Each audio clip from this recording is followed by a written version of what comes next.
Assalamualaikum warahmatullahi wabarakatuh. Shalom, Om Swastiastu, Namo Buddhaya, salam kebajikan. Halo semua, perkenalkan kami dari kelompok 1 akan menjelaskan tentang teori barang pabrik di Indonesia dan di Provinsi Lampung. Adapun anggota kami yaitu Dan Niko Pratama dengan NPM 2411021 saya Faris Hortensia dengan NPM 2411021099 dan saya Olivia Andini dengan NPM 2411021025. Nama saya Yusuf Buane dengan NPM 2211021102. Banjir merendam kawasan Jalan Pantura, Kaligawe, Semarang, menyebabkan lalu lintas macet parah. Genangan air yang cukup tinggi membuat kendaraan terutama mobil penumpang kesulitan melintas. Akibatnya, arus lalu lintas tersendat dan terputus di beberapa titik, melumpuhkan aktivitas di jalur utama tersebut.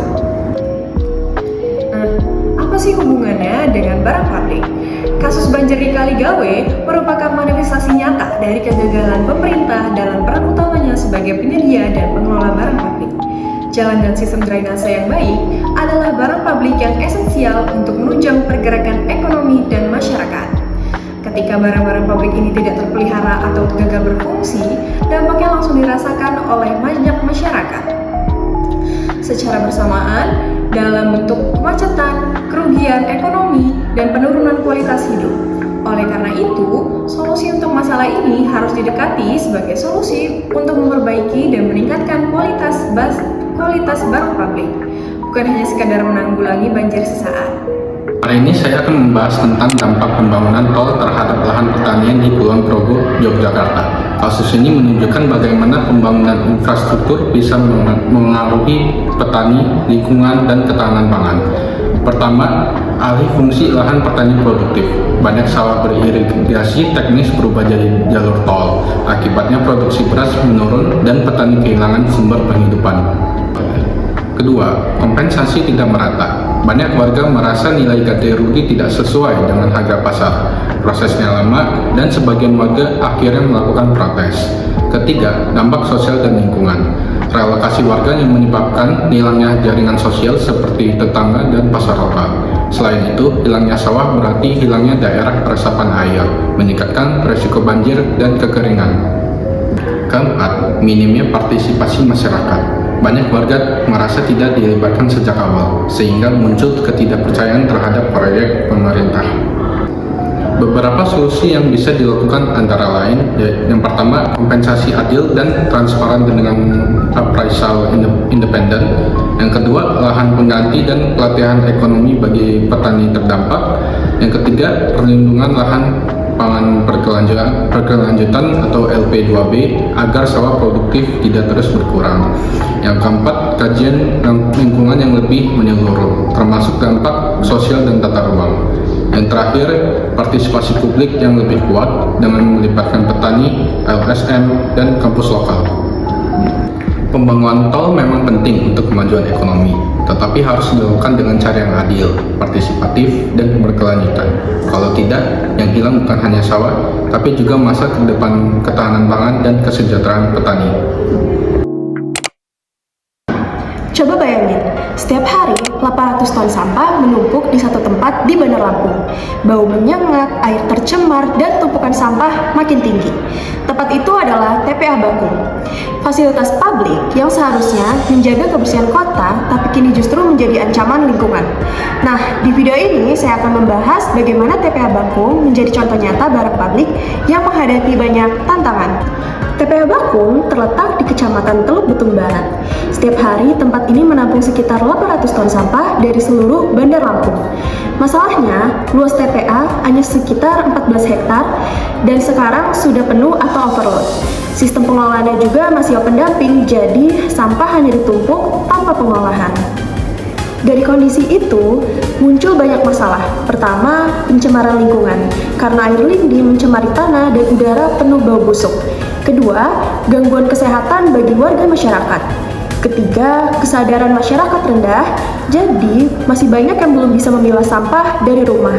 Dan terakhir, anggaran pemerintah yang terbatas untuk memperbaiki sistem dan mencari lahan baru. Masalah di TPA Bakung ini menunjukkan bahwa barang publik seperti pengolahan sampah sangat penting untuk kesejahteraan bersama. Kalau dikelola dengan baik, semua warga merasakan manfaatnya. Tapi kalau gagal, dampaknya dirasakan oleh semua orang, mulai dari lingkungan yang kotor sampai kesehatan yang terganggu. Kesimpulannya, TPA Bakung adalah contoh nyata bagaimana barang publik perlu dikelola dengan serius. Diperlukan solusi seperti peningkatan teknologi pengolahan sampah, kerjasama antara pemerintah, swasta, dan masyarakat. Kita sebagai masyarakat juga harus ikut berperan, misalnya dengan memilah sampah dan menjaga kebersihan. Karena menjaga lingkungan bukan cuma tugas pemerintah, tapi tanggung jawab kita semua. 02. Pada kesempatan kali ini, saya akan mendiskusikan dengan studi kasus Kandes PU dan PPK di Bumkom soal proyek Jalan Mataram Serekaton senilai Rp 33 miliar. Proyek peningkatan Jalan Mataram Serekaton di Lampung Tengah senilai Rp 33 miliar diduga bermasalah. Pekerjaan dinilai tidak sesuai spesifikasi teknis seperti keterbelahan jalan, menimbulkan kerugian negara, dan mencolokkan karena lokasinya di lumbung padi, terutama Lampung. Yang menjadi sorotan adalah sikap penjabat terkait Kandes PU dan PPK yang dibungkam dan tidak transparan ketika diminta konfirmasi. Berikut adalah penjelasan. Berita mengenai dugaan masalah proyek jalan senilai Rp 33 miliar di Lampung tersebut memiliki kaitan yang sangat erat dengan konsep barang publik. Jalan yang dibungkam menggunakan anggaran negara merupakan barang publik klasik yang seharusnya memberikan manfaat bagi semua masyarakat tanpa terkecuali. Namun dalam kasus ini proses penyediaan mengalami distorsi. Keterkaitan utama terletak pada 3 kegagalan, yaitu yang pertama terkait kegagalan penyediaan di mana barang publik seperti jalan yang dihasilkan diduga tidak memenuhi standar kualitas sehingga nilai manfaat bagi masyarakat menjadi jauh lebih rendah dari yang seharusnya. Yang kedua, sikap Bumkom para penjabat mencerminkan masalah keagenan.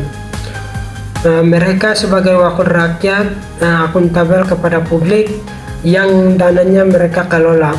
Yang ketiga, jalan yang bermasalah justru menciptakan eksternalitas negatif seperti biaya perawatan kendaraan yang membengkak dan keagungan distribusi hasil pertanian yang pada akhirnya justru memberikan masyarakat yang seharusnya diuntungkan. Solusi dari masalah ini harus berfokus pada perbaikan tata kelola. Transparansi menjadi kunci dengan publikasi seluruh dokumen proyek kepada publik.